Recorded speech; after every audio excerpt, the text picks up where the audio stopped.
It is the end of October, and the Clemson Lofts are still not fully ready to be moved into. Clemson Lofts is an apartment complex which is not a part of Clemson housing and is a hot new commodity that almost every Clemson upperclassman wants in on.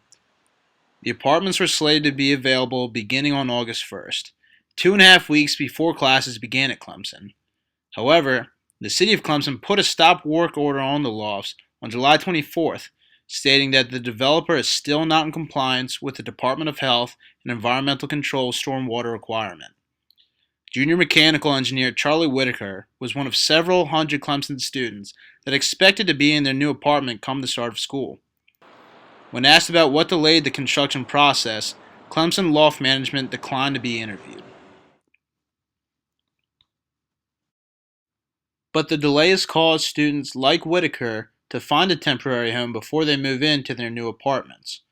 Some students now stay in hotels that the lofts put them up in, but for other students like Whitaker, they spent the first few months of school living in transition.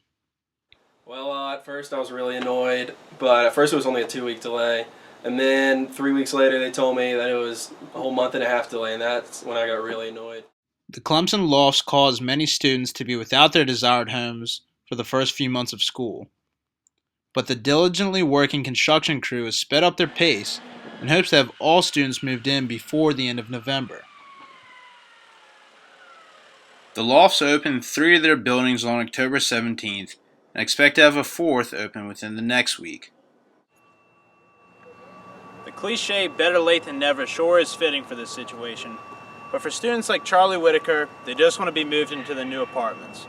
From Clemson Lofts, Charles Lilly, Clemson News Now.